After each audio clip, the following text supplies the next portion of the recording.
Hello, friends. This is Perrin Lovett, and welcome to the Prepper Post News for Tuesday, November 3rd, 2020. For those of us in the United States, this is known also as Election Day. For the rest of you, it's just a day to watch the unfolding circus. Going to briefly run through what we've got today. More events in France, more people doing things, as someone put it. And we know who they are because of the targets. We've got some responses to that from different countries. We've got a lockdown in the UK, a lockdown in the US. We've got censorship, not just at Facebook and not just with us. We've got genetics and meddling with genetics and what that gets you. People are stressed, if you'll believe that. I'm stressed because I've got to keep remembering to look at the camera, not at myself. We've got the GDP, the best ever, right? And let's see. And we've also got some final words about the election. Let me just get straight into this. So President Macron, Emmanuel Macron of France, has been surprising with his stance on the Islamic terrorism. Although he's tried to soften that, and he's tried to I guess extend an olive branch to the people who are invading and converting and destroying France. And for their part, they attacked another church. It was a Greek Orthodox church, and they shotgunned the priest as he was trying to exit the door. So all at once, you get to see how well mass migration and gun control work. Way to go, France. This plays into something that Vox Day posted recently about immigration equaling war, and it's not just his words. Check that out. All these stories are linked up at freedomprepper.com. I do believe that frequently they are down in the description under these videos as well. And hopefully these videos continue to appear on YouTube and someday make it back to Facebook. But yes, if you haven't noticed, in France and other places, they're attacking the churches. And that in and of itself tells you who the enemy is. And in one country, Poland, they're ready. They've got their police force, all different levels. They've got the military. They've reconstituted their version of the National Guard to protect against this stuff. And also, they now have a civilian civil guard. And I've got a link to Gazeta Polska about them defending Christendom in Poland. Elsewhere, it looks like the West is just largely giving up. The UK is under lockdown once again. And remember, if you're in England, don't have Christmas dinner, don't have people over, or else you'll get arrested. And if you go to New York State, the gracious Governor Cuomo demands that you have a test before you get there, and apparently a test once you arrive to confirm that you do or do not have the coronavirus. It's his version of papers, please, citizen, except he's not saying please, and sees you more as, I guess, a serf than a citizen. But also, at this time, I'd like to plug for Freedom Roasters Coffee, and I once again have my stand-in coffee mug. I understand the mugs are ordered, and the coffee itself is coming soon. So soon we'll all know what I keep gibbering about with this Freedom Roasters coffee. Folks, it's gonna be really good. It's also going to be good if we can ever get past all this social justice warrior censorship. It's not just us, it's everywhere. Last week it was Glenn Greenwald at The Intercept, the paper he founded and has been forced out of. You've seen this at the New York Times, of all places. And even Spotify is censoring Joe Rogan. They paid Joe $100 million to come over to the platform. He's their most popular feature, and they're already deleting some of his podcast. The one, let's see, the Alex Jones, very controversial discussion with Alex Jones, has been taken down. I don't follow Joe. I don't, I certainly don't have Owen Benjamin's insight, but it's interesting that everywhere you go, everybody is under attack. So sooner or later, no matter who you are, it'll be you. And also, sooner or later, if you play God, you're going to come to regret it. They've been using CRISPR technology, which I don't understand, to gene edit babies, custom babies. I think the primary purpose is to, correct birth defects, and there's the fear that there may be some designer baby work involved.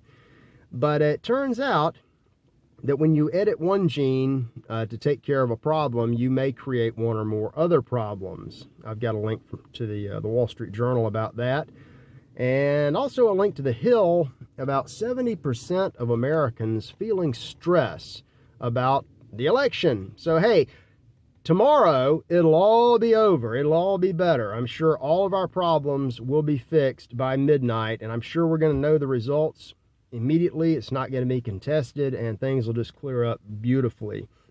And we know things are getting better because the third quarter GDP just surged like 33%, which essentially corrected the horrific collapse that we saw in quarters 1 and 2.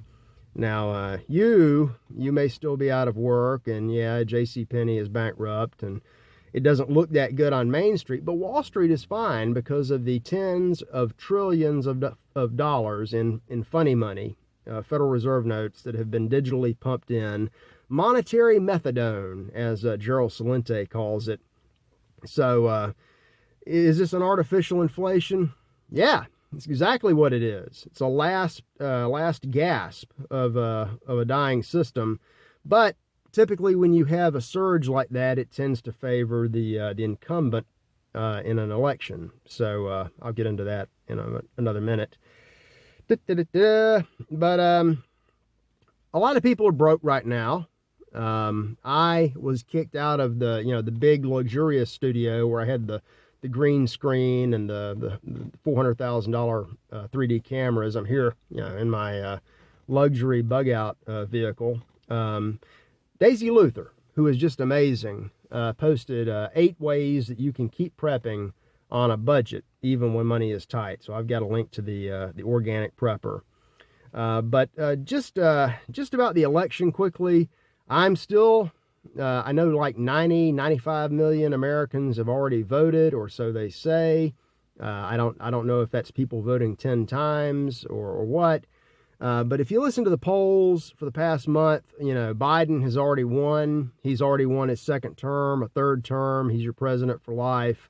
And, Trump is either going to be prosecuted or he's going to have to escape to Russia to hang out with Putin. That's, it's not that bad, but they have started to correct themselves. They started to tighten up the polls because I'm pretty sure tomorrow or whenever we get the results, it's going to be another Trump victory. Why? Well, not so much because of what the economy is doing, but you can just see little signs. For instance, you see Trump signs. I don't think I've seen a single Biden-Harris sign anywhere. When Trump has rallies, he overflows sports venues and airports, and Biden has 5 or 6 people from the campaign that show up. And when Biden takes his tour bus out, as he did a few days ago, he gets surrounded by Trump supporters. And other people are coming out, I guess we could say on the Democrat side. All of these big blue cities like Philadelphia, Austin, Portland, they're bringing out the police and they're bringing out the National Guard and they're boarding everything up. And they're not doing that because they're expecting, celebratory riots, although frequently you have those. They're expecting the inevitable, and they're getting ready for it because I think should Trump win, and I think it's a foregone conclusion he will. Antifa, BLM, and the rest are just going to unleash. You may have noticed that they've been awfully quiet the past couple of weeks, the past month or so.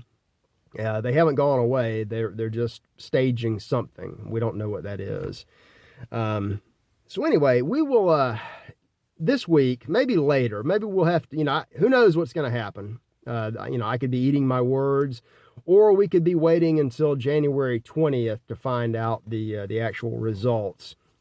But we'll get to that. And like I said the other day, I want to cover a few local races in swing states that I think made a big transition this year. If not this year, then the midterms in 2 years. We'll see places like Georgia, especially Georgia, probably Texas and North Carolina, change hands as well. I'm going to go ahead and wrap this up. The final word at freedomprepper.com goes to the one and only late, great George Carlin. And I've got a link to about a 3-minute video that he did many years ago about voting and what it really means and the concept of the big club. I've had some inquiries from outside the United States about how our system really works. Nobody sums it up better than George. Do be aware it is George Carlin, so there is some adult language and there's also some adult truth. So take a look at that. I know I'm forgetting things. I always forget something every day. Sometimes I edit it into the article at fp.com. We lost Sean Connery the other day. That was, we've lost Sean Connery and Roger Moore. So as far as I'm concerned, James Bond is gone. And it seems like there was something else, something important. We've got a lot of time left, and we're going to get that and whatever it was and all the other stuff that's coming. I wish you well on this election day, Tuesday, and we'll see you back in the aftermath later tomorrow and all this week. Have a good one.